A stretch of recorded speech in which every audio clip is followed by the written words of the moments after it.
Thank you for waiting while I took that break. I got the AC kicking now for the first time this summer. Now it's probably going to get too chilly on me because I'm not used to it. But yeah, Pandavit's mentioned with Pocari Sweat. That's just not a good name for a drink. They have a lot of interesting ones here, like cow piss and things like that. If Decent Scrimp was still here, he could tell you about that. Yeah, in the English-speaking land, that's not very good. What I need to do is actually between that last week and this week, I did do a lot of stuff. Let me just count the overtime here real quick. I could easily say I did 24 hours. Oh man, there's a lot of like production tasks and stuff that aren't in this list as well. But let's. Sorry, I wasn't able to count during the break. It takes. Well, those episodes are short enough where or long enough to cover me going to like the bathroom and getting water and stuff like that, but they're not long enough to cover me actually doing something. So just to let you know, week 26 to 39, I have like the amount of work done and things like that, 14 episodes in that span. Still have to calculate these numbers. It may be one of those things where I just have to do it later, but let's do an easy calculation. An easy calculation is how much time I've actually put into this project. That'd be a good number to start with. So episodes, I'm talking with you guys, so it's not all work per se, but it is obviously work on the game.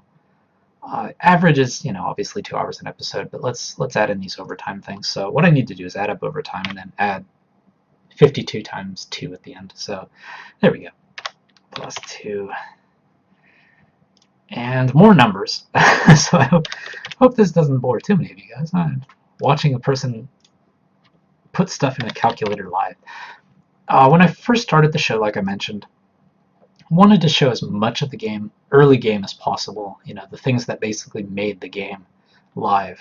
So I didn't do a lot of overtime in the beginning. Plus 3. Hopefully I don't miss one. Screw me up here. Not a whole lot of numbers to count, thankfully. Plus 1. See that overtime off to the left there. And this is when it started heating up. After I reached that kind of Christmas episode mark, realized there was a lot of work that still needed to be done to get the game kind of brushed up. More than the game itself, it's more like menus and getting resolution changes to work and polishing up bugs and things like that. That started to kind of come into play. So you can see the overtime, what I call overtime is the time of my own I spent in between live shows kind of doing tasks. That starts to creep up, obviously. So 4, 8, 12, plus 4, plus 8, plus 12, plus 4, plus 14, getting up there. 5, 4, 8, 8, plus 5, plus 4, plus 8, plus 8, plus 6, plus 4, 26, plus 4, plus 20, plus 6, plus 6, plus 6, plus 28, plus 6, plus 28. That was Golden Week. I had the week off, so obviously I got to do a lot of overtime during there. Plus 15. And as you can see, as I get towards this last month I really put in the time. I'm probably underestimating a lot of these as well. Hopefully I didn't cut something twice, but there we go. That's the overtime. Let's write that in a note somewhere just so I have it. And totals. Let's see. I'll put it in comments. So, yeah, that's the chat. I'm logging the hard way. That's not what I want to put in there. Put the chat in there for posterity. Overtime hours. Let's put a greater sign in there because, to be honest, I'm underestimating a lot of these. At first, I was kind of embarrassed to be doing it, but yeah, there we go. And obviously, episode hours. And Pandavit's mentioned sometimes it's more like 2.5 hours an episode. Yeah, usually when I went over, it was because I was rambling on something. Yeah, it wasn't really work on the game, so I'll kind of lowball it at 2 hours an episode, even though obviously a lot of these do go over, so I'll do 1/5 episode hours. less, more, animated shorts, things like that are going in there. This is just for the game, by the way. Obviously, making those shorts and preparing episodes and all that's for the live show. That doesn't go into the actual game production, because the reason I'm calculating these numbers for you is just to show you, if you did, for example, want to make a game like Project Spaghetti in Game Maker to the point it is now, this is about how much of your life you're going to need to devote to it. That's just kind of what these hours are for. So total hours spent. So well, obviously that's 358. Thankfully, the math was easy. And I need a greater sign. It's probably, I'm definitely underestimating this. It's probably closer to 400 hours or something. And Panavitz mentions, I paid you 2 cents an hour with my purchase. I'm not even in the third world. I'm in the fourth world. Fourth dimension. Yeah, that's obviously... welcome to game development. Yeah, so 358 divided by... Well, I'm dividing it the wrong way. I would have given myself a nice number there, but yeah, let's clear it. So yeah, for example, 999. This is a number that doesn't mean anything, by the way, so yeah. Oh. Well, let's round up. Let's round up. These are fun numbers, by the way. These are not numbers to kind of whine and complain or anything, by the way. So don't take them as that at all. And 799, obviously, because it's not fair. It wouldn't be fair to say I deserve minimum wage per hour per episode, because there's so many things going into this. Obviously, making a game is fun. It's not picking up trash. It's not, well, maybe that's fun for some people. It's not picking up trash. It's not, stirring sewer pots or things like that, or waiting for Macbeth to come by as you stir your witch's brew. It's none of that stuff. It's obviously fun to do this, and it's especially fun with you guys. You make it fun. So if you break a single purchase down into wages, that's what it is. So let's go back to those fantasy numbers. Let's go back to those. So let's divide these in. I hope I don't create some embarrassing numbers.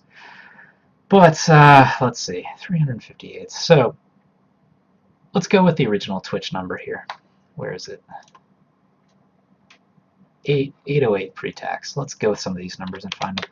I just hope this is interesting for you guys if you're doing game development, just so you can kind of keep them in mind. Because obviously it's going to come into play when setting pricing, things like that. Yeah, exactly. Fanovitz mentions $3,700 for the game. I would only need one person to buy it. I guess I could set the price point really high. Get one person to buy it. 358. Okay. So these are a lot of numbers. I need to copy these numbers over, otherwise this note's not going to make much sense. So let's do that.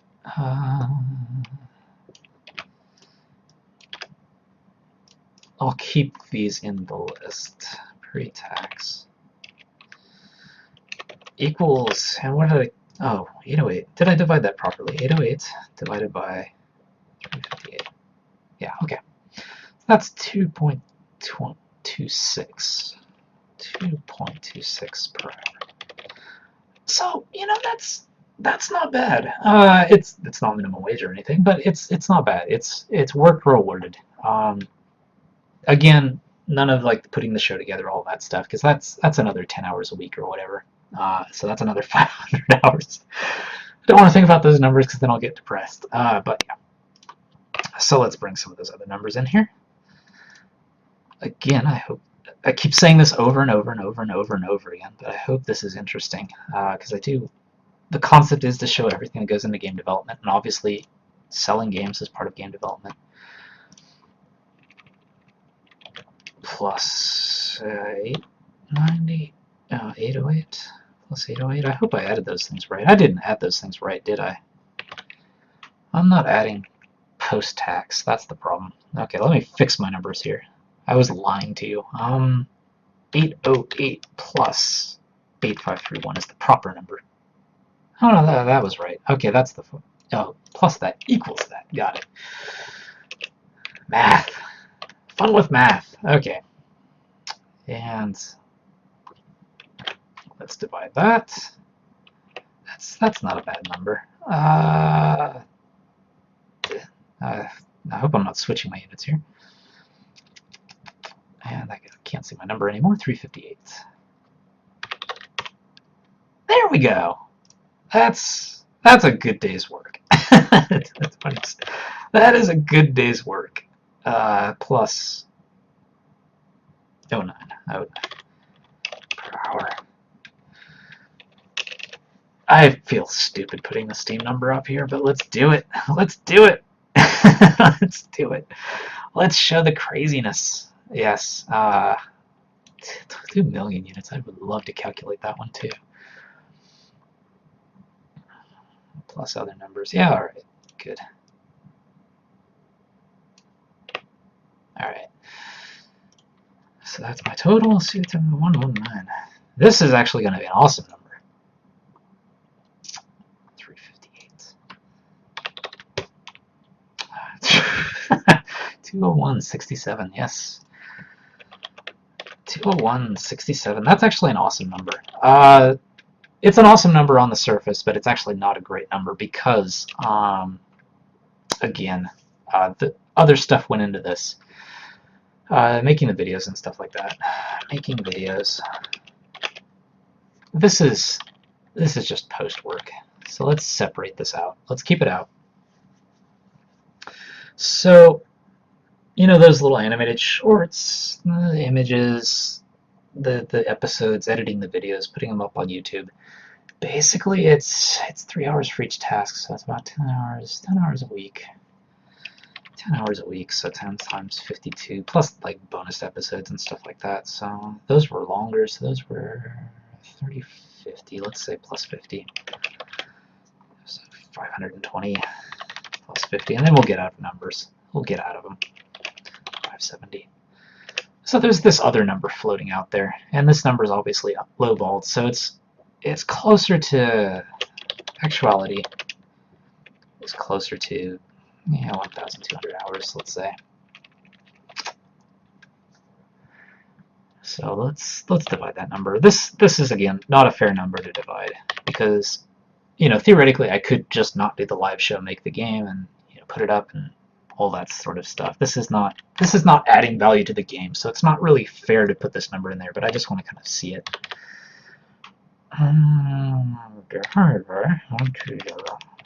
Yeah, there we go. Blah blah blah. Obviously, some numbers are better than others, but there we go. Let's change this name to the fantasy numbers game,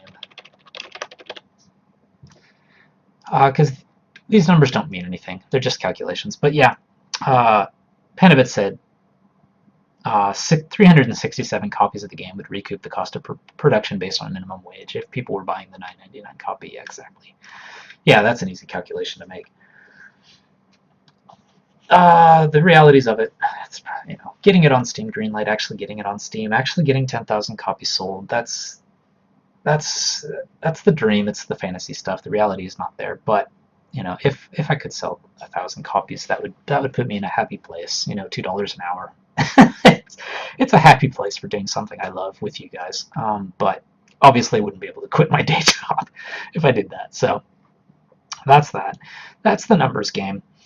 The other thing I would need to calculate, like I've said again and again, is the actual, these are estimates. All these numbers that you see on this task list, which, by the way, you can come over to, if you search for Trello and Project Spaghetti, you can find this task list. But what these numbers are, is when I first think, for example, today, Panabits mentioned bug, you can still scoot while dead. In my mind, given past experience, maybe an hour to find it, fix it, get it in the build, stuff like that. One thing I have to be careful about in here, though, is This is before putting the game out there. Now that the game's out there, I have to, if I make a change, I have to test everything. So there is another cost involved into this, time cost involved. Like, it's not just an hour, because it's not me that, if I break the game, it's not me that gets hurt, it's you guys. And so, just like, major publishers and developers, if I make any change, I have to go through the whole game again, play it all, make sure that I didn't break something I wasn't expecting to break. So these numbers are obviously much lower than they should be. These are based on the old estimate style, which is just, if it breaks, I fix it. Good enough. But yeah, what these are is, I hear a bug can scoot while still dead. Maybe that'd take an hour to find it, 10 minutes to find where the problem is, and then 30 minutes to scratch my head and go, oh, how am I going to fix this? If I fix this, I'll break this. It's 10 minutes to make the change, hit save, and then 10 minutes to test it, things like that. Most of the time you underestimate. That's just life. That's the thing about Agile. I'm sinking down into my chair, so my chin's disappearing here. But that's just Agile. I should describe that. The very first episode, if you go back, way back to episode 1, defining the scope. In this episode, I go through Agile. In my day job, helping teams make games, as just a game designer. Agile, some teams use it, some don't. I like the teams that use it properly, let's say. Not just call it Agile, but let's say I like teams that use proper Agile. It's not a miracle cure by any means, but it keeps you honest. And that's why I want to calculate those numbers. Let's kind of wrap it around, loop style, infinite loop. The snake biting its tail, going back to Agile and what it does. Normally, in the past, when you would make a game, before Agile came along, before Toyota, Lean, and Agile and all that stuff came along, what you would do is you'd say, I want to make a game, a top-down 2D cowboy shooter where the bullets fired bounce around the screen with a pinball mechanic. I'm going to start here, and I'm making it alone. So, Eric, how long is it going to take to make the graphics? How long is it going to take to put those graphics in? How long is it going to take to put this code in? How long is it going to take to do this? And you would just go like, this is January, this is February, this is March, April, May, June, July, and you'd say, okay, we're going to get this thing done by July. Everything's going to be done by July, and then we'll do like a little QA on it, and it's out to the world. So here we go. Here's our schedule. Let's go, guys. Here's what happens. Murphy's Law. I think there's actually an official non-Murphy's Law name for it, but there's a law that says you will always underestimate the task. Always underestimate. Let's find the name. Hofstadter's Law. There we go. Hofstadter's Law. Douglas Hofstadter writes great books about stuff too. Hofstadter's Law. Book lovers, we're going to go off topic. If you're a book lover, if you like thinking, let's put it that way. If you like thinking, this is one of the best books ever written. Gödel, Escher, Backup, and Eternal Golden Braid, the GEB for short. This is one of the most fascinating books you will ever read. But Hofstadter's Law comes from that, and it says it always takes longer than you expect, even when you take into account Hofstadter's Law. And I've proven that. I've proven that. So let's go back to the Agile example, or the non-Agile example. Alright, so this is waterfall. This is what they call waterfall. This is traditional game development. Waterfall. It has pros to it. There are a lot of advantages to doing things in waterfall. And the realities are, even if you're in a game development studio, even if you try to do pure Agile, unless you're a completely indie developer like me, for example, doing this stuff, you can't get away with it. If you have a publisher, if you have someone in marketing, you have to give them a schedule. That is the reality of it. Marketing has to know this game is coming out here, because they need this month to build it up. Like Project Spaghetti, I haven't built this up at all. It's today. Here it is. It's available. Thank you. So no one knows about it. None of the magazines or press sites or anything know about it. But if you have a big game, you have to sell it. You can't afford not to. So marketing needs time to do this. It needs to show things at E3. It needs to show things at GDC. You need all these milestones, and they need guarantees that this is gonna. I have something to do here. I have something to do here. I have something to do here. So yes, waterfall. Usually, if you're on a big team and you have other people, other dependencies per se, you will have to do this.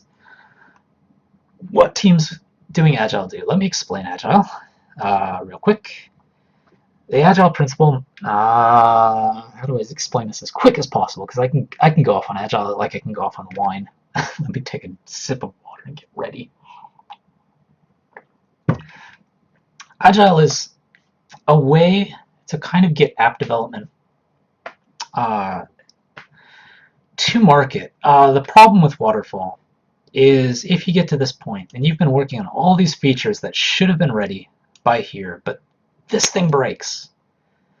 And because that thing breaks, this thing breaks, and everything breaks, and nothing's ready by this date, you're hosed. That's end of game. You say, sorry, but we're moving the release date out back another 6 months so we can improve the game. There you go. You're done. Agile tries to prevent this. Because what happens here, the tradition in game industry is to, everyone's working on their own stuff, and you get to this point where it's like, oh crap, we have to make a game. And then you get to this point, and it's a month before you have to get it off to mastered up and sold and everything else, and everyone's like, running around this room and never going home and getting divorces and losing the family dog because a truck hit it because it ran away because no one was home to feed it. You know, all the stuff that hits the fan and nothing gets done and everything breaks and everyone's stressed out and everyone hates each other forever. That's the tradition in game development.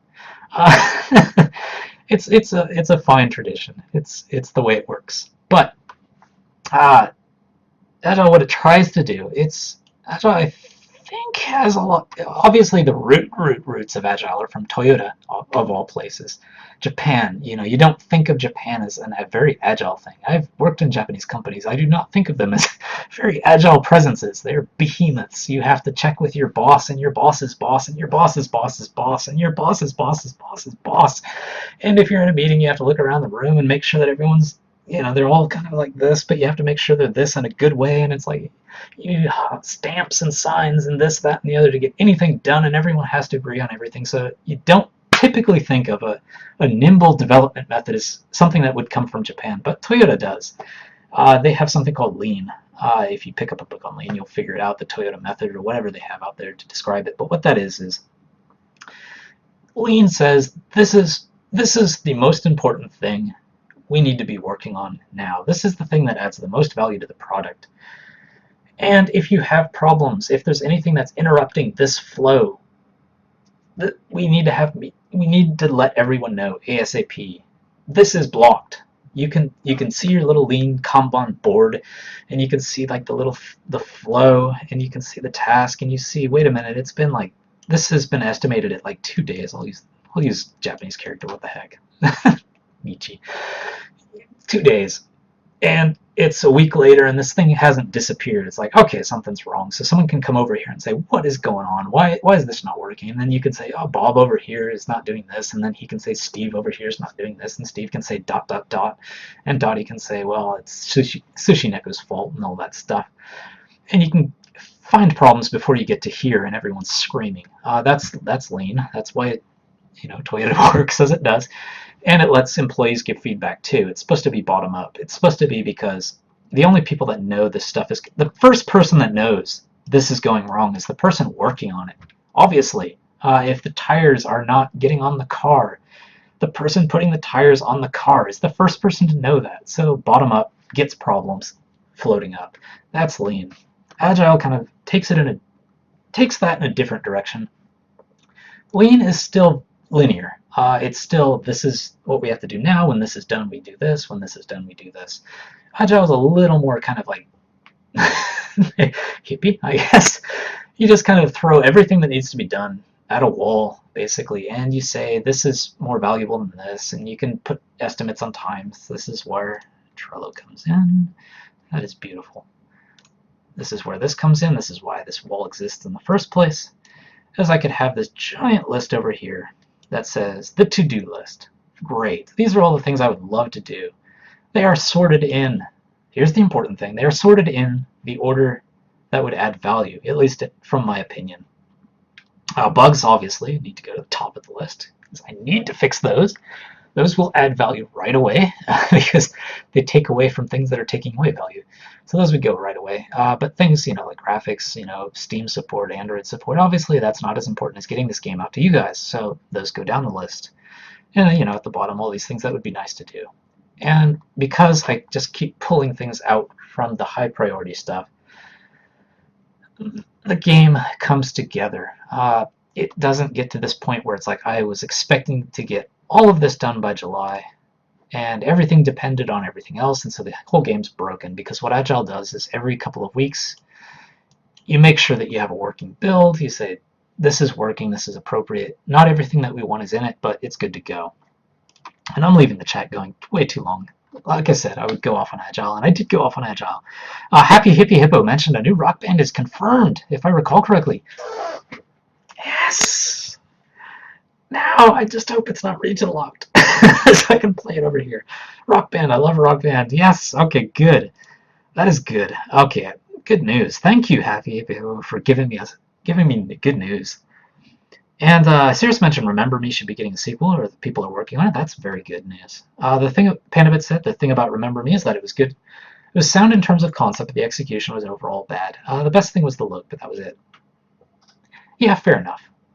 The concept, the moment I heard the concept, I loved it. But yeah, it's one of those things that's hard to do. And I have to admit, Life is Strange is pulling off the time concept really, really well. They've done a great job at it.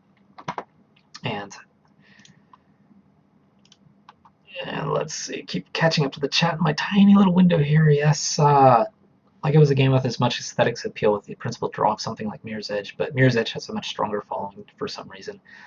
Mirror's Edge, I love Mirror's Edge, by the way. Yes, I completely understand that. Mirror's Edge is an example. Here we go. Here's an example of a game that was very innovative. Running game. There's no, you're not, well, you can shoot, I guess, a couple of times, but you're not. It's not a traditional first-person shooter. The whole thing is you're on a running course. You don't stop running. You're jogging and things like that. It's experimental. EA put a lot of money into it, I'm sure. They made a really good game, and it didn't sell as well as it needed to sell. I think they are still working on a Mirror's Edge 2, though. But that was an example where EA was probably like, because for a time, EA was really into this thing. We're not like Activision. We're going to do everything. We're going to innovate. That's when Dead Space was born. Well, how innovative that is depends on your perspective. But yeah, they took a chance on it. Dead Space, Mirror's Edge, all those things. A lot of them didn't pan out. It kind of hurt EA, and that's why Activision kind of went on top and stuff like that. Yeah, there's an example of the innovation stuff. But yes. And Pandabit says, game development ends in the literal apocalypse. And B-Ronic says, you make it sound so appealing. Yeah, and Pandabit said, BioWare makes builds every few weeks, so it looks like they go by Agile. I am sure BioWare goes by Agile.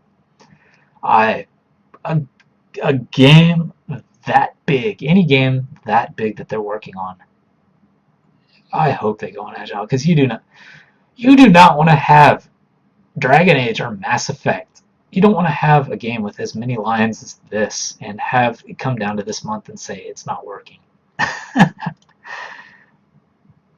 And Mirror's Edge, a couple of people mentioned prequel. Okay, good. And Rock Band 4, October 6th, 2015, just in time for my birthday, October 16th. I'll have 10 days to play it. Awesome. Good. And the trailer for Mirror's Edge 2 is out. I'll have to watch that. But yeah, Pandabits should be exciting if they're working hard on the feeling of the game. Yeah, feeling makes or breaks Mirror's Edge 2. Exactly. But Agile, what it does is, because you're working on things in high priority, what it does is, because you do, like BioWare said, or Pandabit said about BioWare, if you do have a working build at the end of every 2 weeks, you can eventually reach the point, like we did with Project Spaghetti, where we just say, this game is ready. We can, any game, any piece of art, any drawing, anything, you can always brush it up forever. Any book, everything, novel, you could brush it up till the end of days. You can add stuff to the end of the days, and you end up breaking your game and stuff like that, making it unplayable, stuff like that, a monster. You can go like full on crazy, like European director. I don't want to hear about the budget. Let's make the movie. You can go full on crazy like that. But what Agile does is it lets me go. This game is good. It's fun. Let's put it out there. If we do want to add some of this stuff later, we can add it later. We can maybe think about a sequel in the far future and do a lot of the stuff we couldn't do the first time around. But I have, for the most part, I had a working game every week with you guys, more or less. Some weeks were better than others, but at least I wasn't to the point where I would be like, this whole thing's broken, I'm panicking, I'm going to jump off a bridge. That's what Agile attempts to do, and that's what all these numbers were. These were originally, when I first made this task list, all these things in here have estimates. So kind of the Agile principle, you want to estimate every task that you do. Obviously, an entire game is going to have a ton of tasks, so you don't want to estimate just everything right off the bat. That would take forever, and your estimates are going to be all off anyway. So what you want to do is you want to break things up in much bigger chunks, like stories. I want a town level. I want a player. I want a player that can shoot. Keep it big and simple, and then just say the first thing we need to work on is to get an actual level, because Game Maker, if you don't have a room, nothing runs. So that's obviously priority 1. So you take town level and then break that down into what it would take to make this town level. So for example, episode 2, making the background, putting it in the game, adding a player sprite, adding movement with keyboard and stuff like that. Broke those down into tasks. At this point, I don't have any stories left. It's all task-based, so these are all estimated. But problem with estimates, going back to, if I still have it here, Hofstadter's law, it always takes longer than you expect, even when you take into account Hofstadter's law. I wasn't too bad with my estimates, but yes, Agile does not say if you estimate this at an hour, you have to get it done in an hour. At least it should. If your team is scary, I guess they could do that. But Agile doesn't want you to do that. It wants you to just kind of estimate the best you can, and just understand that estimates are always wrong. What Agile does is, you see some of these like stats down here that I have on the far left. Burn down if I have it somewhere. Like some of these stats down here, I have like what's called burn down, and that's just how many of these, like, for example, in an episode, in 2 hours. Going back to, say, episode 9. In 2 hours, I managed to get 2.75 hours worth of tasks done. So I overestimated how long it would take to do some of these things, and underestimated some other things over time. So what you can do is you can kind of say, hey, look, Eric always overestimates by about 20%, it seems. To burn down, like, 3.5 units of these tasks seems to take 2 hours. So now we can kind of calculate. This is Eric in the way he estimates. We have a month to add stuff, fix stuff. So here we go. If he can do 3 of these things in 2 hours, and we have 10 hours, that means he can do 15 of these. So these are the 15 we're expecting to get done. That's what Agile allows you to do. It allows you to course correct. Waterfall does not allow you to course correct. You can tell by the way it looks. It's a straight line. It's a race to the finish. Agile allows you to do more like this. And the other good thing about Agile is if you have waterfall, everything depends on everything being in there and the way it's designed. So you have to design everything in advance. You over-design everything. Before you know even how your player shoots, you have to design enemies and how they're going to respond and stuff like that. And of course, all that's going to break as soon as you put it in the game. And design documents and all that stuff. Documentation, people love documentation, but it just doesn't work out in the end. You do need some, obviously, but Agile just kind of lets you say, all right, this player mechanic, this shooting mechanic is more interesting this way, so from now on, let's not think about the enemies yet. Let's wait until we do this, and then start thinking about enemies. So that's what Agile does for you. Whew! There's the spiel on Agile. There we go. And Cirrus mentioned they did take out the shooting from Mirror's Edge, and the plot will be nothing linked to part 1, so overall I'm happy. Did like the gun aspect, but it's nothing I won't miss much. Yeah, I won't miss the gun stuff either. Yeah, the hand-to-hand stuff was fine. So, let's see. I think I did go over Agile, so that's in plenty of detail for you guys. The reason I wanted to go over Agile the way I did was because if you kind of want to emulate what I'm doing, kind of wanted to give you the principles. I did go over them in a lot more detail in episode 1, but if you do want to kind of follow what we're doing with using like Trello and task lists and stuff like that to make your own game, for example, I would recommend Agile. It makes life easy. The best thing about it is if your goal is just like writing, if your goal is to write a book, if your goal is to make a game, that's big. That's big. A lot of days you're just going to show up to the keyboard and be like, I don't know what I want to work on. And you don't want to get into that situation. It wastes time. What Agile does is if you break tasks down, you always have something. It's like, okay, prop player sprite. I've got all this other stuff in episodes 3 through 52 that need to get done, but I'm not going to think about those today. I'm just going to get this thing done. Player sprite, done. Next. It allows you to do that. And because it allows you to break big things down into little things, that's how things get done. So that's good. But I think I do want to play the game a little bit, obviously. Release it, want to play it a little bit for you guys as well, but you've seen plenty of the game as we've gone along. But what I want to do, as part of this look back, is we've talked a lot about, Project Spaghetti. But one thing I want to talk about is the show itself. Kind of using the Agile look back thing. Agile allows you to look back and see why did these tasks take so long and things like that. It gives you tools to kind of look back and see why things are going wrong. But in true Agile style, we are going to start season 2 once Project Spaghetti is kind of safe. Safe. It's out there. I start, smoking my 100 yen coin cigars, and then I can leave that behind and move on to kind of, because you don't want to have 2 projects going at once, because then you'll never be able to focus on one or the other, and you'll just stress yourself out. So I don't want to do that. I want to give Project Spaghetti the love it deserves. A year of my time, a year of, like Pandavits, for example, almost a year of your time. I don't want to waste that. So I don't want to just jump into season 2 without giving Project Spaghetti its proper thing. But because season 2 is a good chance to make changes and start things. Here we go. What I wish I could do better. I don't have ideas for this. I don't have solutions yet. But these are things, looking back, I wish I could do better. Number 1 on that list, improve the website. I don't want to knock my website too much, but coming over to www.bluetengu.com, I have not been a web designer for 20 years. 20 years?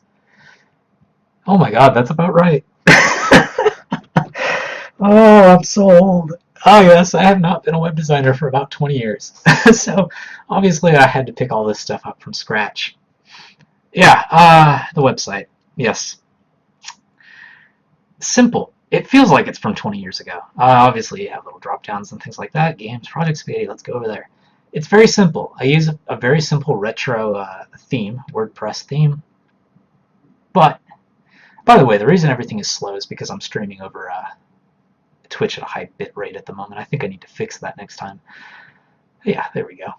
It's fine. It's fine. It's a site. It does allow me to get the news out there and everything else. And that's fine. But, it's, looking at this site, first glance, what is this site? What am I doing? Yeah, I see there's episodes and stuff down here, but just first glance, there should be, a video at the top, the latest, video up on YouTube. There should be a banner with Project Spaghetti, and this is what we're working on, and this is what we want. This is what you can do. This is what we're doing. It should all be very apparent, and it's just very retro. And yeah, the color design scheme and everything else, I'm not happy with it. I wish I could do better. I'm not sure how better I can do. I did do the site in about, let's see, back in May, went back to the States, picked up the domain around there, and so in a month and a half I built the site and put all the plugins in and did all that stuff. The problem is I could I could do better. I could switch to a better theme and get things going at the top and all that stuff, but it takes time. And if I do have a full-time job because my family's over there and they say feed me, and I want to get fed too. So I do have a full-time job, so that's actually kind of important when talking about time. Let's go over it. Japanese lifestyle. if you want to work in Japan, here's my work week. Monday through Friday.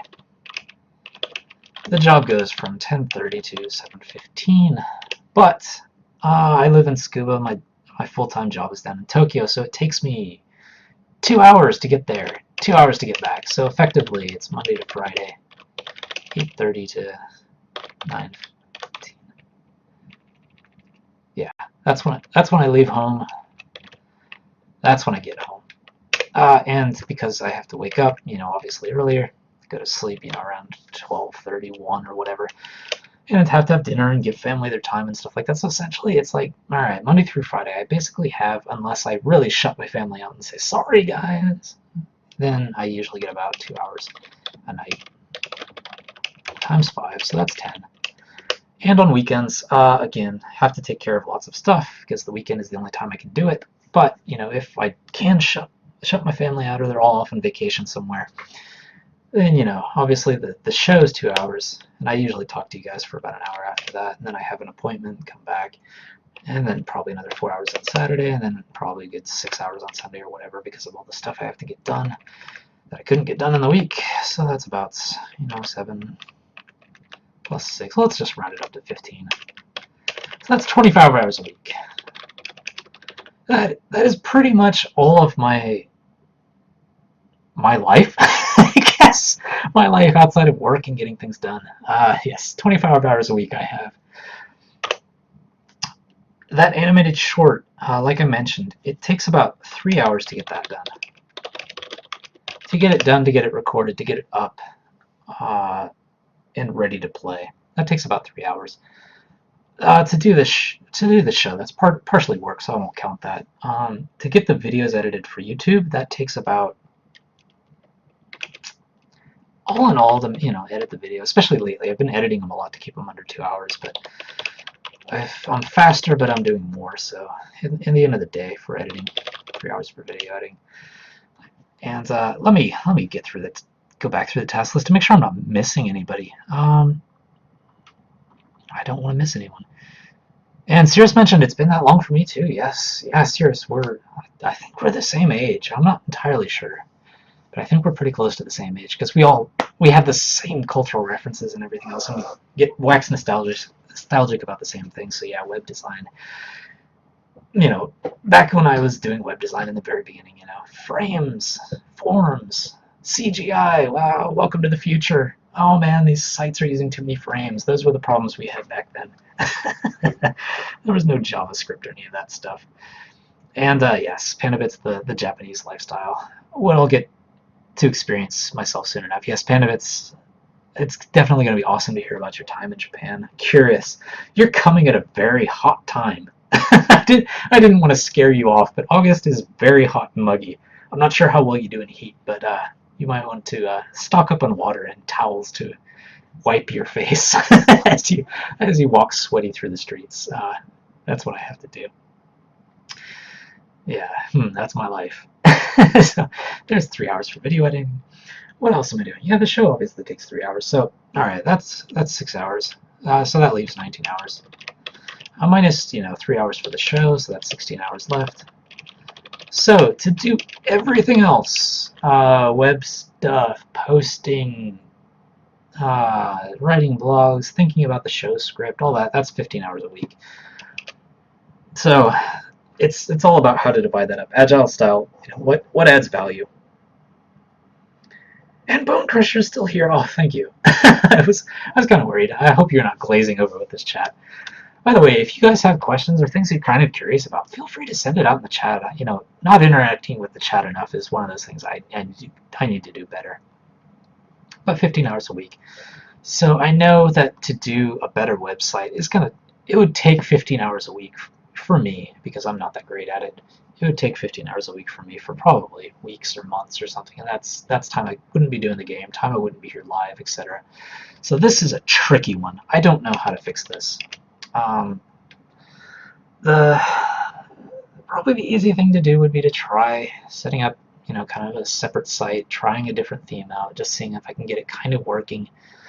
A lot of things have been designed for this theme, so a lot of things will kind of look broken. Website improvement, yeah. This one's rough. This one's rough. And it's a big task. Big task. But I am aware that I need to do better on that. It's unfortunate that the site is the way it is, because I could probably sell more copies of the game, get more viewers to the show, etc. if I could do that. And getting to making the show more interactive.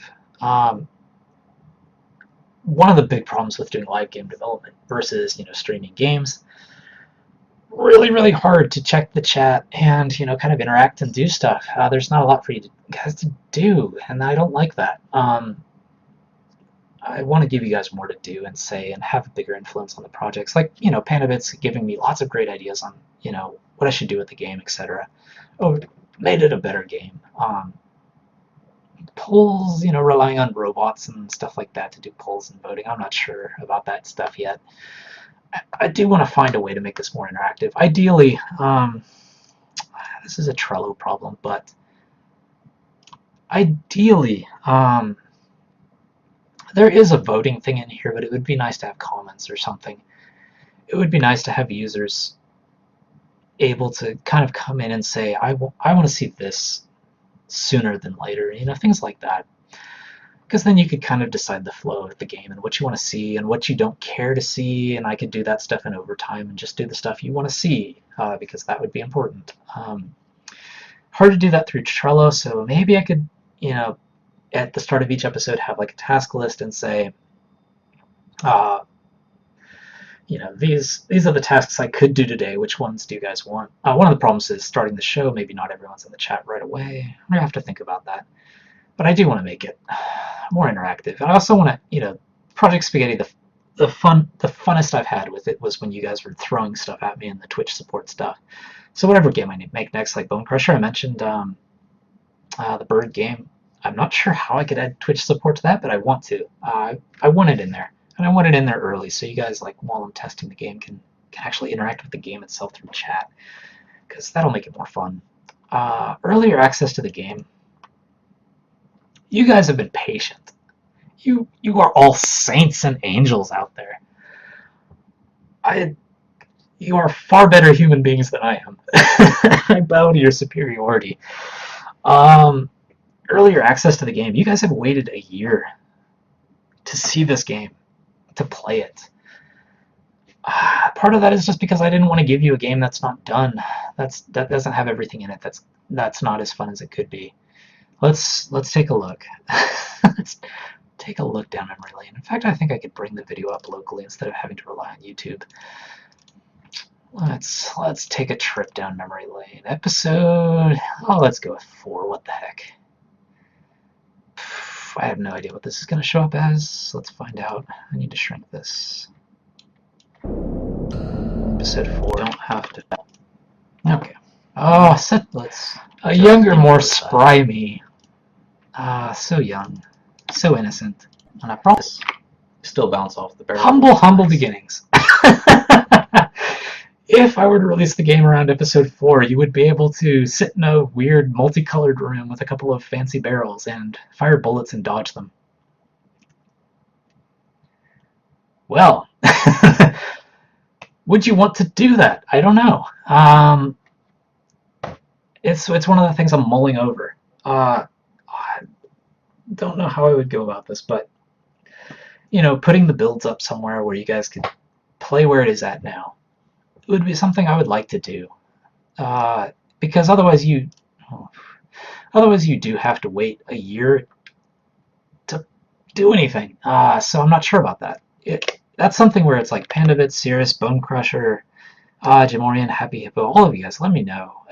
Is that something that you would actually be interested in? Because that would be more about what the show's about, interacting with you guys. And I think it's hard probably for you guys to interact with me developing the game unless you have it in your hands and you can say, man, this sucks. Fix it. Well, right, I can't be responsible for bugs, obviously, every week after week after week unless the game's released, but it's something I'm thinking about. The hard consideration about this is if you've been playing it for a year, would you really want to buy the game at the end of the year? I don't know. Is it better to do, like, all the things that are mulling about in my head? I want to keep it as transparent as possible because I'm all about transparency with this. You know, if everyone's been playing it for a year, would anyone want to buy the game after that year? Do I feel right selling it that early with the promise that it would get done someday? I don't know. And with pricing, it's like I don't know what the game's going to be in the end, so how can I decide? Well, the agile thing. How can I decide how much value this game's going to be a year from now? Like the bird game, the thing I have in my head, it's like, okay, well, this is great. This is a $20 game. This is fantastic. But a year later, it's like, oh, all right, $10 is maybe more fair. $5 is more fair. So if I did say, early access, super early access, $5, I don't know if that's going to be lower or higher than it needs to be. Really hard to do. But again, if everyone has access to the game for a year and is kind of tired of it by the time it comes out, it's like, it's not very special. Yeah, it's tough. It's tough. It might be one of those things where it's like, at the very least, at least with Project Spaghetti, in my mind, I always said I don't want to make just a $2 game. It's going back to that whole cents thing. People have to do it because of the competition and everything else. I understand, but I would probably always try to shoot to make a game that's worth more than $5. So, for example, if I know that the minimum is going to be $5, it could be something where it's like, okay, early access, you have access to all the builds as they go up every week for like $4.99 or whatever, and then when the game comes out, you just get the game. That way, I don't have to worry about you know you're bored with the game, not gonna buy it, things like that. I don't know. If this is one of those things, it's really gonna depend on you guys because I would only do this for you guys. It's not because I want $5 in advance or anything like that. It would be for you guys. It's just to kind of put a little bit of a wall there so people that aren't interested in the show or fans of the show wouldn't pick it up, things like that, and think, man, this stuff coming out of Blue Tango is just awful. Because if you go back to that video, oh man, it would be horrible to see that showing up on Let's Play sites. It's part of the concept, I guess. But yeah, there we go. And Panovitz, yeah, with Trello, it's not a great voting option. One problem with shipping the game is the fact that it's not easy to pack the game and distribute it. Yeah, that's the problem. I wouldn't want to physically ship the game. I'm not in the place to be doing that. But yes, Panovitz, I remember that background. Yes, the original town, just the giant Commodore 64 pixel towns. Like I said, start with rough graphics and then fill them in later. It worked out. We filled them in.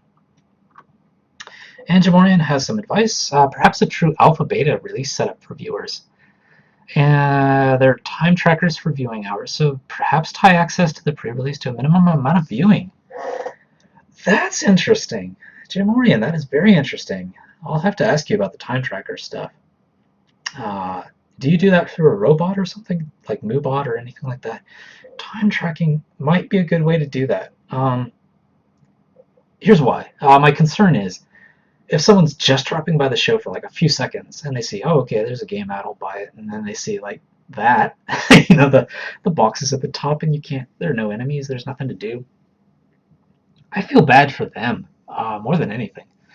But if you've been around the show for a couple of hours, this is where the game's at. I just even that being the case, I still want to play it. So that's that. Think about that. Pandabit said one thing you could do is put a compiled thing on MediaFire or something and let us grab it from there. Yeah, that's possible. Instead of going through itch.io, things like that. Happy Hippie Hippo said I would buy it, but I can't speak for all. And Pandabit said I'd buy it, but I've been around for a long time. Yeah, exactly. It's one of those things that I don't think people who aren't fans of the show would buy. Where am I? Yeah, okay. it's one of those things I don't think people that are not fans of the show would buy. So yeah, I appreciate that. Maybe it's something we can do. And Beaveronic said if you were thinking of getting it out early, I think either milestones or set up updates like every month or something. Yeah, that's possible. Just say wait until alpha. Like for example, with Project Spaghetti, maybe around the time of the Christmas build. It actually is. It is a game. It just doesn't have the menus and shaders and fancy stuff in it. Maybe having an alpha would be a way to do it. Maybe pre-alpha it's free, after alpha it's $4.99, and then when it goes up on sale it'll be like Project Spaghetti or whatever it happens to be. And Panavit said one thing is doing limited releases for some viewers, but then it turns into exclusive timing. Yeah, that's a tough one. And Jim Morian said, at least with development being streamed, people buying in early would get a very good idea of what they're getting into. Yeah, again, like you said, the time tracker might be a good way of doing that. Maybe a time tracker with like something where it can set up exceptions. Like for example, if someone did drop in and they're excited about it and they say, I know it's early, but I still want to play it. I'm new to the show. Be able to kind of do that. And Jim Morian said bot tracker so you could sell access for however many viewer points. You could sell access for how many? Okay. Yeah, that's interesting. I kind of like that, the idea Jamorian and you guys are giving me. Pre-alpha free, for example. Viewer points. I don't want to do this whole like I'm a bigger fan than you are kind of thing. I don't want to lead to that stuff, but just having a system where I can track and say, okay, this person is someone who drops by. They know what's up. They've seen episodes. They know that this game is not great yet. Tied to like build access or game purchasing, downloading. That's a really good idea. Thank you, Jamorian, and Pandavits, and Beaveronics, and Happy Hippie Hippo. Good stuff. So I'll have to think about that stuff. If you have any other ideas, definitely email me. Another problem, keeping things moving while still talking. The randomness of the show. I think most of the people who are in here appreciate random wine talk and everything else. I hope so. It makes it more fun. When I first started, obviously, there were no viewers in here, so it was just all business. But lately, obviously, I've gotten to know you guys better. I can talk with you guys a lot better. I'm normally shy, but my little flowers opened up to the world. so now I feel comfortable talking and laughing and chatting with you guys. And one of the drawbacks of that is obviously it slows down the game development. As you know, like probably the last 2 or 3 months of episodes, there's been a lot of chatting. I have been going over to try and make up for that by still getting the work done. But that's not something I think I can handle. That's one of those question mark ones.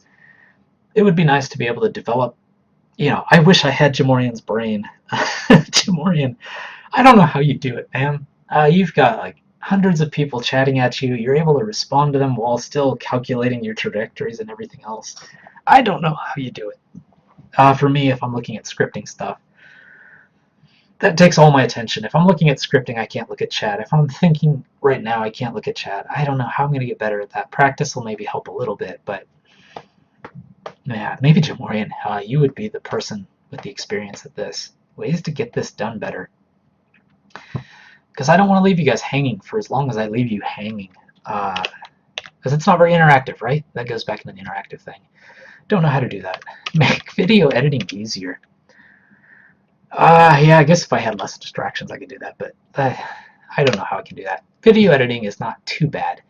What I do is I record. I do have it recording. Okay, yeah, I do have these shows recording at the same time as they're streaming with open broadcast software, and I pull that into Blender, and I shift things around, and I break it up, and I add the episode, the animated short to the beginning and the ending to the close, and render it out and up it to YouTube and do all that stuff. I'm much faster at it now than I was, but it still takes, by the time it gets on YouTube, it takes about 3 hours. So it'd be nice if I could find ways to do that. Maybe explore non-Blender options. I'm very used to Blender right now, so it's all right, but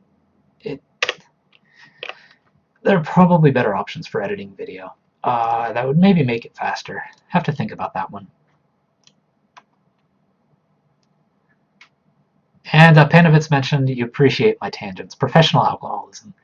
I'm not actually drinking wine on the show. I'm just talking about it. So it's professional virtual alcoholism. And yeah, Pandavit said conversational working on things is a natural problem with this. And happy hippie hippo. I need to go. See you. I gotta give you. Thank you.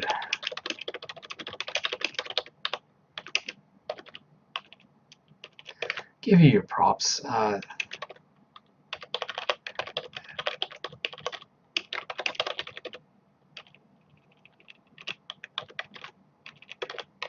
Yeah, happy hippie hippo. Thank you for joining the chat and for being so understanding. I'm not sure if you've seen the show before, and if this is just your first time chiming me in, or if this is your first episode. If this is your first episode, this is probably a weird place to start. Usually it is going through GameMaker and making the game and stuff. But if you go to youtube.com/Blue Tengu Studio, you can see older episodes and kind of see what we're really about. This is a special episode. About other things, better promotion and marketing. This goes into this 15 hours a week thing. Again, websites, blog posts, game, marketing, Twitter, email, it's 15 hours is my fixed maximum. If my family is generous, it's usually much less than that because I do have to take care of them. But promotion and marketing, getting out there saying, Screenshot Saturday, this is where we're at right now, trying to find sites that are interested in this kind of live stream development. I haven't had time to research and really figure out what's a good way to go about this. Obviously, you guys know about the game, but the world doesn't know about it. I'm a shy person in general, so I'm not going to be a very good marketer as it is. But figuring out ways to get the game and the show out there, and getting more support for the show, because it would make it much easier to support myself doing this if I could do that. But that's a big old question mark. It's mostly a time issue. Taking the time to figure out where to go, how to do it. Marketing is tough. Probably 99% of the indie game developers out there, this is where we all fail. Marketing. It's why we don't get our games on Greenlight. It's why we don't sell. It's why everything else happens. We're not pros at this. We're at best we're pros at making games. At worst, we're not even that. so marketing is tough for everyone, especially indies. There are good sites that are trying to solve that, but people that are into indie games and actively following indie game sites is a very small subset of the world. You're not going to sell 1 million copies to the active indie game community. So this is tough. I'm going to have to learn this because if I do want to get it greenlit on Steam so I can give you your Steam codes, I want to see Steam codes in your hands. I want you guys unlocking Steam achievements with your copies of the game. Yeah, obviously, I don't know how Steam works with Steam codes. I think they give you as many codes as you want. So obviously, if I have information on who bought the game, and I think itch.io does give me information on who bought the game, if it did go up on Steam later, and it's possible for me to do it, I would want to give you codes. But yeah, if I want to get into that, 10,000 vote, we're in the next Steam batch category, I'm going to need to reach 10,000 people, and that's tough. Not sure how to do that one. Yeah, Pandabits, it's the problem every developer has. It's hard to work on something and market it. That's why big companies separate those things. As much as developers usually look down on marketing and hate marketing, it's there for a reason. They usually do know their job, as much as it upsets us. Source control and offsite backups. This I can do. Try source control right off the bat with the next project. I've been flying by the seat of my pants. Obviously losing all my data that one time, implementing source control and almost losing my data again earlier. I need source control. I do backup folders every time I do something, but it wastes a lot of space. But if I forget to do that, things like that, I need source control. I need to do it. I need to be a responsible developer. And if you guys are going to kind of follow in my footsteps and make your own games, I need to show you source control stuff. I need to get you guys used to seeing what it's like. Because without source control, bad things can really, really happen. And offsite backups. Find a good, safe offsite backup. So if the apartment burns down, if for example the apartment burned down like it did for poor Eric in the animated series, that would be it.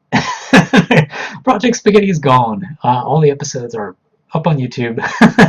It's going to be the great Terry Gilliam, Don Quixote didn't come together moment in video game history, and it'll make a funny article on Kotaku, and I'll be crying if I keep going on doing things the way I'm doing it. So I need to find an offsite backup solution. You guys might be more keen on this stuff than I am.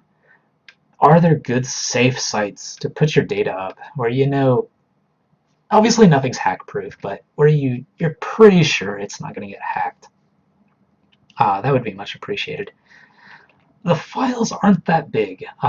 It would be like less than 500 megabytes or whatever, so yeah, probably. Well, I guess if I'm backing up old projects as well, maybe, but I hope there's a free solution for that.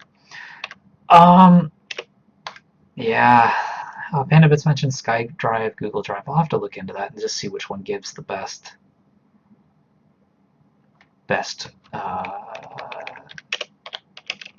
value, I guess. Best free. That's one of the problems with being an indie developer. Everything costs money. So Google Drive, SkyDrive, yeah, Microsoft's thing, Flash Drive. Yeah, forget it. I forget it off the top of my head now. But where all the programmers dump their stuff, GitHub and things like that. I'll have to look into all that. Yeah, the most free one, exactly. The free one that gives you the most bang for your buck. YouTube, good old YouTube. Let's take a stroll around YouTube and show you what this is. I think the Let's Play culture is kind of changing this a little bit, but come on, you can get over to YouTube. I know I'm streaming. I know you're trying, computer. By the way, Sean Spalding, if you are doing Game Maker, I subscribe to him, but Sean Spalding is a god of Game Maker. If you are making Game Maker, check him out. Give him his due. He is awesome. He also has an awesome, I think British accent. That's very cool.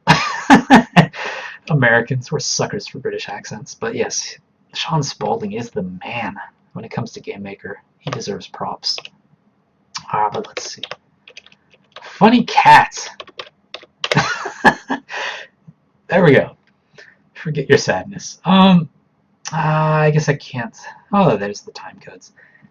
So even the funniest cat on YouTube, 14 minutes. Holy smokes!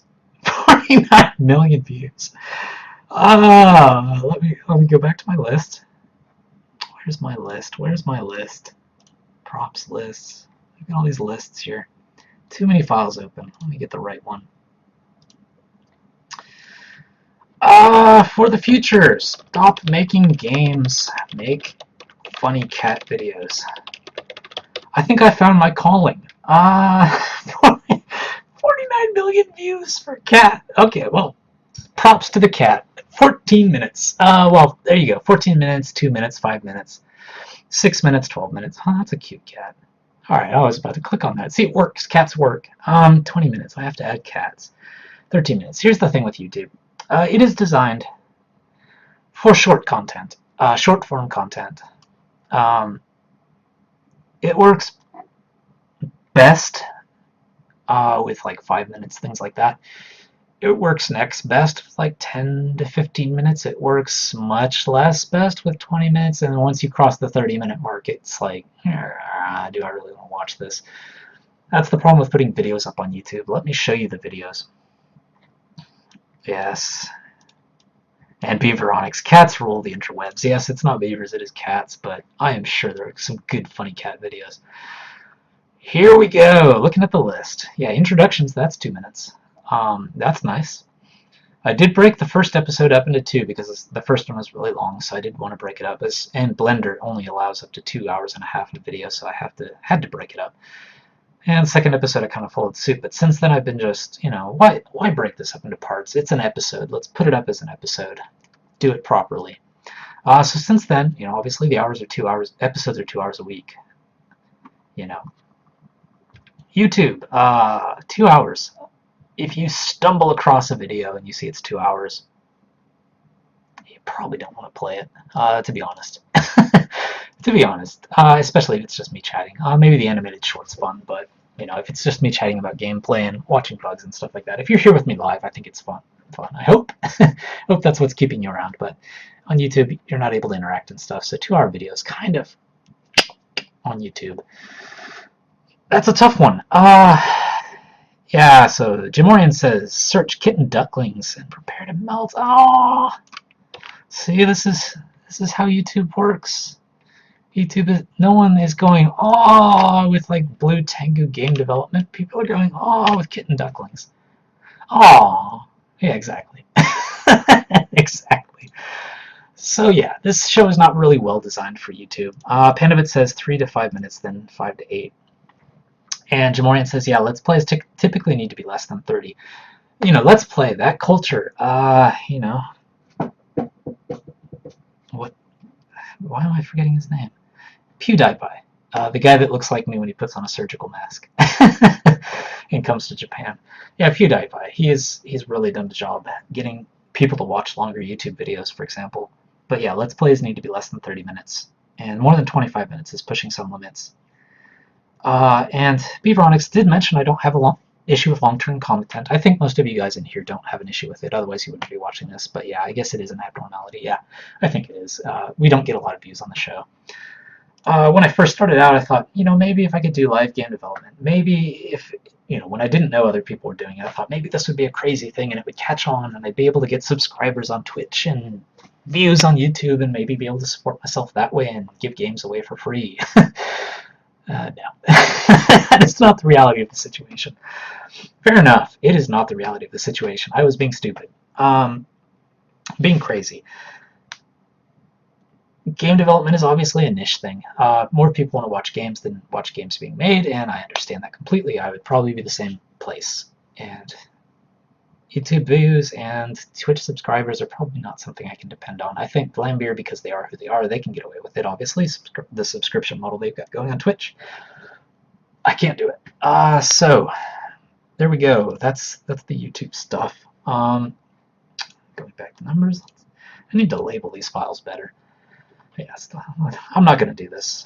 My passion is making games. My passion is not making funny cat videos, although my passion is watching funny cat videos. So, YouTube not a great fit for the show with 2 hour episodes. This is something where I want to ask you guys for advice. Yeah, I don't know what to do about this. I don't want to cut the show down to be just some ridiculous thing like show an animated short and just say, here's a preview of the game as it is now. Thank you guys later, and then just have like this 15-minute video there, because that's not keeping to the spirit of the show. The spirit of the show is showing you everything that goes into making a game. Unfortunately, games take time to make. Everything takes time. And yeah, 2 hours. So I'm not sure how to do this. If you guys have strategies for how I could do YouTube videos better, I would appreciate that kind of advice. Jim Orion as well. Breaking it up into 4 parts and automatically going from part to part. I don't know. At the end of the day, it's still 2 hours worth of content. Not sure. This is a big old question mark. The reason I bring this up, though, is I can find the right one. That 15 hours. 3 of those hours is for video editing and putting it up on YouTube. So that's 3 hours a week for roughly 20 views or something total. That's not, and obviously no pay. It's not a very good use of time, I suppose. But I still want to do it because I want, if you guys are on vacation or you guys go somewhere and you do want to keep track of the show and go back and see old videos, I want to make sure those are up there. So it's more for archiving purposes than trying to make money off of YouTube or anything at this point. But there we go. And Jamorian mentions critical mass on Twitch is 5,000 to 10,000 followers and 300 to 500 viewers. Somewhere in that range is where partnership becomes viable. Yeah. Yeah. Let's take a look at where we're at now. Yeah, I guess my video stopped at a very cool spot. Yeah. So yes, 7 viewers. I get up to 10 here and there, and 68 followers and things like that. Yeah, it's partnership is not going to be happening anytime soon, and there's a risk with that anyway. If I did get a lot of viewers, I'd probably get even less done. So that's interesting, how to do that. But yeah, Jim Morgan said YouTube is great for archive, and I think that's just what it's going to have to be. Just have to settle for it being archive. Plus, PandaBits did chime in. PandaBits said you may need to draw the line between the long-form live show and the YouTube video. That is a good point. If it does take me 3 hours or whatever it takes to edit the video for YouTube anyway, maybe I could just make a video for YouTube. I have to think about that. YouTube only videos or long form and short form. I did this with the Christmas episode. I did make it like an hour, squeezed it down, fast forwarded everything, and that's the one that's on the Twitter thing, the video up there. Only or long form and short form. Just so people can have like a digest version maybe. With a link to the long form or something if people are curious. So that's probably about all I can do with that. I don't want to stop doing it because it's nice to have those videos up on YouTube. I think it helps you keep up. And going to the whole Jamorian thing about 300 to 500 viewers, I already don't get much done once I get past 10 viewers. If I did have 300, 500 people chatting, obviously I couldn't do things as I do them now. I barely keep track of the chat as it is. I need to think of a better bot system or something to help me with that. But, it's not very scalable. That's one problem with live game development. I'll be honest about it. Playing games is fine because I could just play the game and just find a couple of chat messages, respond to that, go back and forth. Obviously, I wouldn't do it as good as Jamorian because my mind is very one track.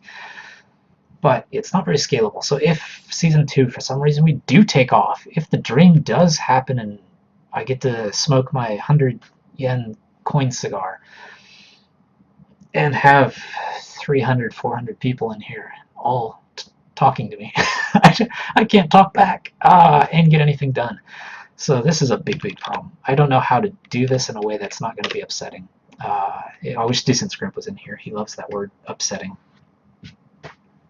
Because, for example, I wouldn't want to just suddenly become, super famous and no longer be able to talk back to like PandaBits and Beaveronics and Bone Crusher and Decent Scrimp and Cirrus and all that. So I don't know. Yeah. And PandaBit said, well, you can have Tengu Archive, which is where you keep the raw video files, and then on the main YouTube channel, you can have a heavily edited version with commentary. Yeah, I think that's a good place to be. It'll actually take more time, but I think that's the only way to get this thing working on YouTube. And thank you, PandaBits. Always good suggestions. And yeah, that way you can keep a small video format, which works on YouTube, have the large file for backup, and keep the in-depth live show. And PandaBit said for the chat thing, make us all mods so you know who matters. There. It is not out of my realm of possibility to make some of you guys mods. I don't know what it would mean, in my case, I suppose, because there's not a whole lot of people coming by and people that need to be kicked or anything. I can usually spot spammers and things like that after having a little fun.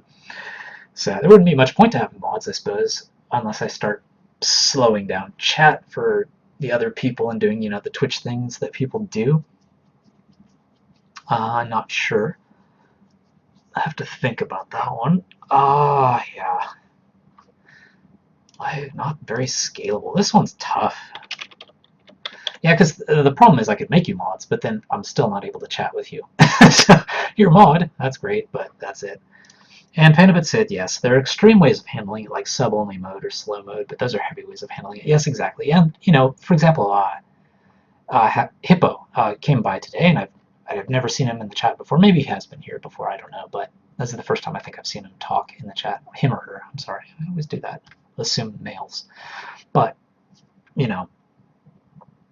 first time in the chat, but still, very excited about, the game and, talking back, and it was interesting talking, and it's like, I don't want to punish people like that. And I wouldn't be able to do the subscriber thing anyway unless I was a Twitch partner, so it would just be, slow down for everyone unless they're mods or whatever. Yeah, I don't want to be heavy-handed, so that's tough. Yeah, that would be the great thing about a partner, though, is being able to actually have emotes. I wish to the bottom of my soul that I could make blue Tengu emotes and actually let you guys use them, but I think you have to be a partner to do that, unfortunately. I don't know, Jim Warren can correct me if I'm wrong. If I'm wrong, then I'm going to make some emotes. But yeah, that would be nice. And yeah, Panabits, it was mostly a joke, but in seriousness, it was something I was thinking about, because, Sirius mentioned I'm a spammer, but yeah,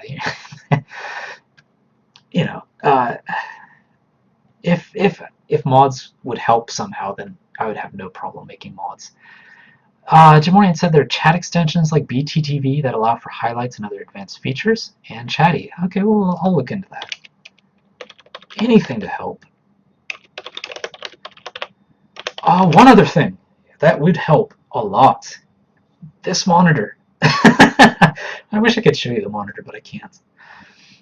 We're going to get a feeling for size here. It is 6 of these. It is 1, 2, 3, 4, 5, 6. 1, 2, 3, 4, 5, 6. It's a very small monitor. That's part of the reason I can't keep up with the chat, because I have this 1280 by 720 thing up here, and then just a tiny little chat window here, and then the notebook here for backup. So break down, and get a bigger monitor. Have to do it. That's probably going to be the first thing that any of the project's spaghetti revenue goes towards, is actually getting a monitor where I can see things. Really old monitor. Complain about it every episode, like an old man complaining about his old car or something. It would help a little bit, I think.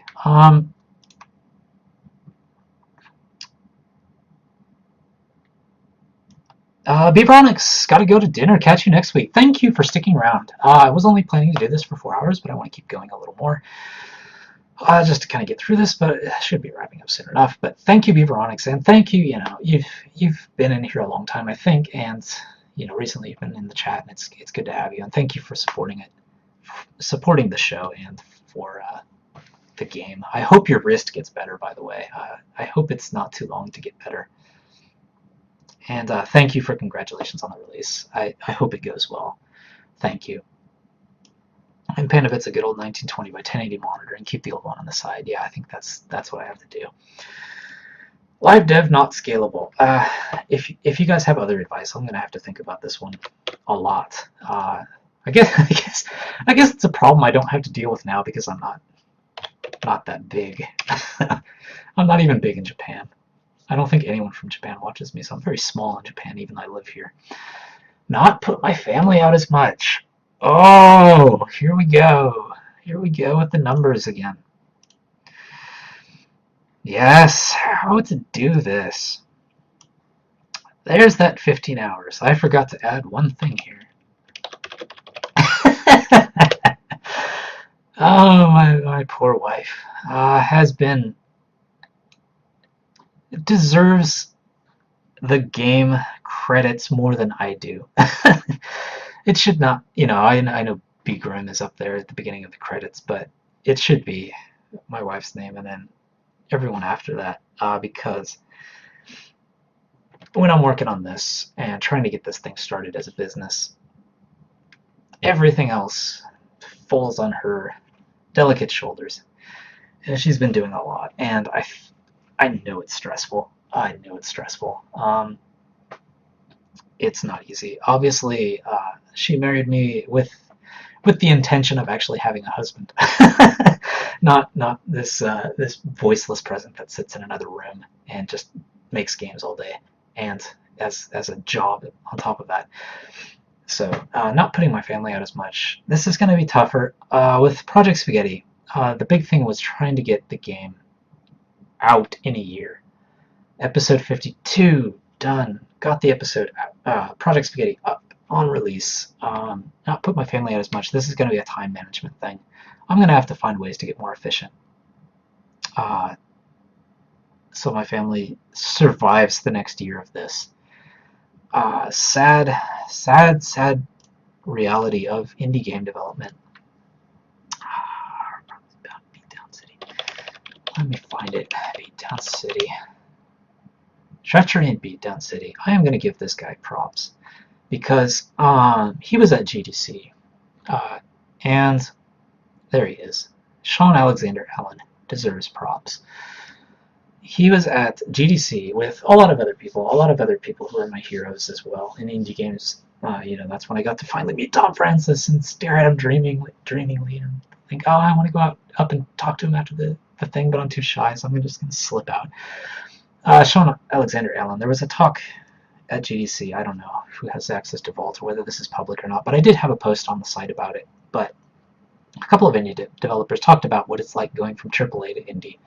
Right now I'm in kind of that phase. I work on AAA stuff as just one of the cogs in the machine, and then I do indie on the side. He was the same way. A lot of other people were the same way. He told a very true story about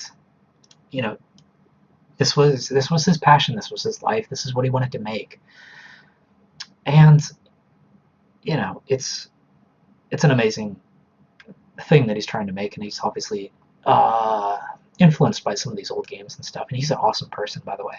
But he gave a very, very honest talk about what making this game cost him, and all right, Kickstarter, 50,000 or whatever, but this guy's been working on this for years, and it cost him his marriage, and it cost him all of this other stuff. It put him in the poorhouse. Well, I don't know about the poorhouse, but it made him very poor, for example.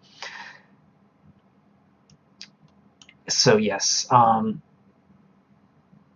props to him. But yeah, it's a very true story about game development. It's tough. But someone did come by. 702-4088154. I actually got those numbers right. What is being developed? Jamorian, thanks for covering me. Game called Project Spaghetti and today's release day. So yes, 702-40814. Oops, 702-4088154. There we go. Yeah, I'm sorry this is not a very develop-heavy episode, because this is kind of the special launch episode, and I'm doing this kind of for the fans and to kind of look back and see what we did right and wrong and what we can do better in the next season. But yes, Season 1, we made a game called Project Spaghetti, and it is released today. It is up there. It is out. If you like, retro games, like, for example, if you like the Commodore 64 and the kind of games that harken back to that era, it's probably for you. If it's not for you, no worries. No worries at all. It is not for everyone. But yeah, Pandavits, thank you. He's been working on a year, and this is an extra long celebration stream. That's exactly it. Thank you for covering me, guys. See, that kind of stuff would really, really help me. And you guys already help me without being mods, per se. But yeah, that stuff helps me, because if I don't follow the chat and someone new comes in, it's hard to kind of catch them up. And by the time I catch them up, they're probably already gone, or they've given up, or whatever. But not put my family out as much. This is just the time thing. Don't know. Don't know how to do this. Because, like, as Sean mentioned, it costs a lot to make a game in terms of time. You saw it. Saw it somewhere on my figures. Oh, there's my... That's not the right numbers. There we go. Yeah, total time or whatever. I have it somewhere else. But yeah, 1,000 some odd hours in a year. That's a lot of time to take away from my family. So I don't know how to fix this. It takes a lot of time to make a game. The next game is going to be probably easier in some ways to make. The Season 2 game will be easier in some ways to make, because now I know my way around GameMaker. Last year I didn't know what I was doing with GameMaker. The most I'd ever done in GameMaker before starting Season 1 was borrow a sprite off the internet of a spaceship, and borrow a sprite of a bullet, and borrow another sprite of an enemy ship, and just have them scrolling down and you shooting. That's all I did in Game Maker up until starting Season 1, so it's been a learning process, so I will be a lot faster with Game Maker this year, but the game itself will be much more ambitious. And 702-400-88154, the game's cute, thank you! Thank you, appreciate that. It's nice to feel a little bit of my artistic side rewarded. as low poly, or not poly, low pixel Commodore 64 retro as it is. Thank you, I appreciate that. And Panabit said surprisingly hard too. I'm glad, because I didn't want to make it too easy. One thing, yes, let's put that up there. I need to make that a task. By the way, 702. I'm gonna abbreviate. I'm sorry, because otherwise I'd have to look at the number. I have a very bad memory. One other thing I have to at least experiment with is add levels. Because it is a hard game, I think, in a lot of ways. I'm used to it, so I can't appreciate how hard it is until my wife starts playing it and then go, oh my god, what have I done? What have I made? But yeah, I think adding levels. One thing I'm thinking of is the game works right now by going from area to area. It does that because like there's the town level that tests your ability to shoot bad cowboys and duck. There's the ghost level, which tests your ability to shoot the bumpers and run. There's the scorpion level, which tests your rebound. There's the alien level, which tests your ability to kind of hide behind bumpers and then time things or use exploding bullets. And then there's the snowman level, which times your kind of twitch reflexes and your ability to use bumpers and dodge those things. Each area kind of tests a different skill. So, you know, what I didn't want to do is have like a town level, a graveyard level, a scorpion level, and then go back to the town level, do stuff like that, because the difficulty curve would be weird.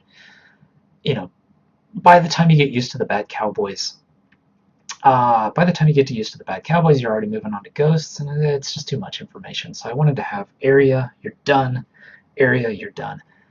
One problem with that is the bosses. The bosses are very tricky.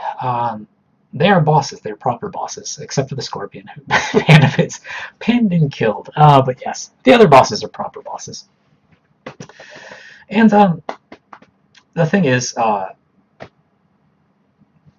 like for example, watching my wife play is very, very educational. She's not a gamer, but it's very educational because as someone who's not a gamer, she was able to get through the levels. She was even able to kill the cowboy boss and stuff.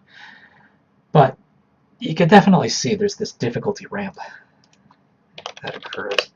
And again, I'm sorry this show's just a chatty show. That's what it's here for. It's a special episode. But here's what happens to the difficulty curve.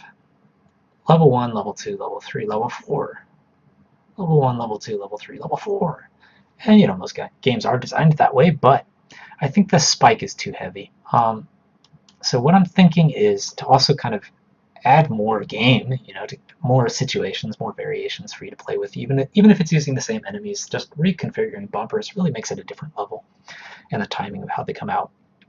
One thing I am thinking is you go through like the town level, and then maybe the boss shows up, you know, Golden Axe style. The boss shows up but then disappears or something.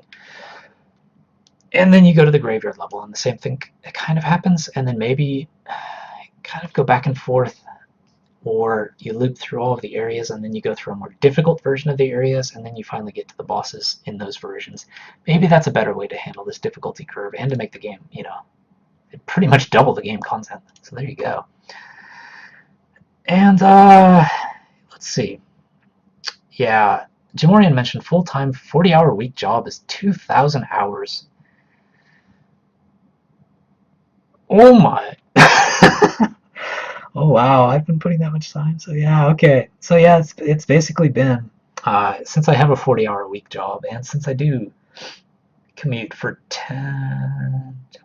times 5 times 20 hours a week. I commute for 20 hours a week, so that's 60 hours of the job. And then I guess based on that calculation, I'm adding another, well, at least recently anyway, I've been adding another 20 hours to that. So 80-hour weeks. Welcome to the executive class. I should have joined like Accenture or something. If I'm gonna do that. But yeah, Yeah, so Pandavit's mentioned some sort of sidelong way of remedying it is to get your wife involved in the development herself, but at the same time that doesn't help in some ways. Yeah, thought about it. I think that's one of the things with like when I was talking about the next thing with Bone Crusher, the next idea, using the camera, for example, to take pictures of models and things like that, and maybe using those instead of sprites, just for a different visual style, just to challenge myself. Maybe could get involved in that process. She has been involved in a lot of it, but for example, you have her to thank for the fact that you don't see just a brown door behind me. She made the green screen back there. Green screen because I wear blue, so yeah, and Panovitz, if she's not passionate about game development herself, she might be bored, for example. I think she would be. But getting your family involved in it, that could be nice, but is it impractical?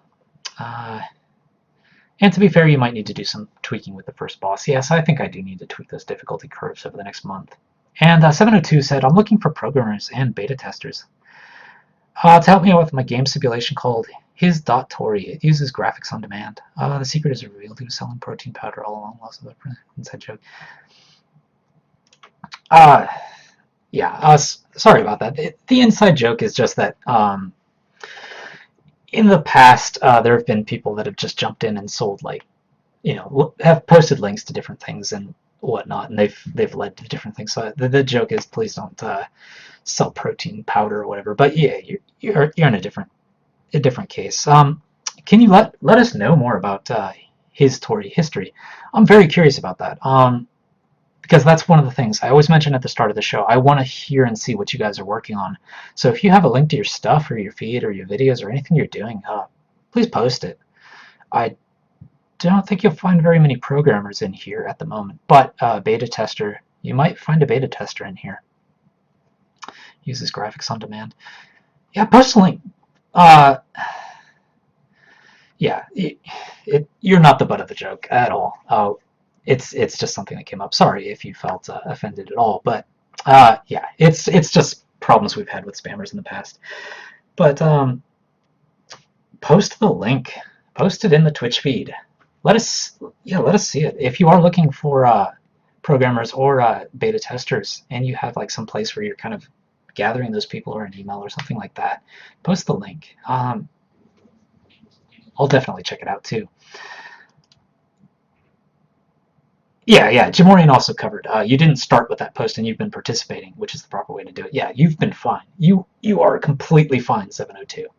Completely fine. There was just someone before that did that. So yeah, no worries. No worries. That's one of the problems with jumping into a chat in progress, I guess. Inside jokes. But there we go. So family thing. Not sure how to solve that. That's a big question mark. One thing I do have to do is find ways to be more efficient. Be more honest about my schedule, I think, is one thing. Find ways to be more honest about my schedule. Like, even today, saying I'll be doing this for 4 hours and I'm going over 4 hours, things like that. I think things like that will kind of add up over time and make it frustrating for her and my family, etc. So if I can be more honest, like say, yes, I need 3 hours and I will be gone for 3 hours, or yes, this is 4 hours, but it could be 6 hours, or this weekend from Saturday 10 a.m. to 6 p.m. I need to work on this. I think if I can be more honest and more communicative about that stuff, I think it'll help. And the other thing is obviously to be more efficient, to cut down on hours. But that's a pipe dream. Because efficiency, whatever hours I shrink down are going to be filled with something else, I'm sure. There we go. 702. I have a failed Kickstarter, Blue Tengu. Well, I don't know if Kickstarter keeps the failed pages around, or if you're going to be embarrassed showing it. But if you do, if you do have that page and you want to show it off and you don't mind us seeing it, you can post that link. I don't mind at all. And even if your Kickstarter failed, if you do have like a site or just a place where you've put your game or information about your game, or Twitter. I'm at btengu on Twitter. I think it's down there, and one of those things says it. Yeah, we can talk with each other and everything else. It would be kind of cool to see what you're working on. Yeah, so, and I'd be curious to hear what Quick Kickstarter was like. That's another thing like Steam Greenlight where it's all about marketing. It's all about getting a ton of people to see your project, to get excited about it and buy it. And it's not, to be honest, I'm not good at it at all. And indie game developers in general, we're not very good at it. Kickstarter is rough. Greenlight is rough. Those are the realities. But thank you, a cowboy looking for an outhouse. That's funny. Thank you. I appreciate it. And I am curious about your game. So these are the things going forward. Have to think about. Those are the issues. Let's keep this since it might come up later. I'm putting this all under TV show. Let's hope I can find it later. So I'm going to take a quick break and actually do one of those family service things and actually tell my wife that I'm going a little over, and I'll probably go for another 30 minutes or something, but I want to actually play the game for you guys. I want to actually get a fresh install in here, start playing it a little bit,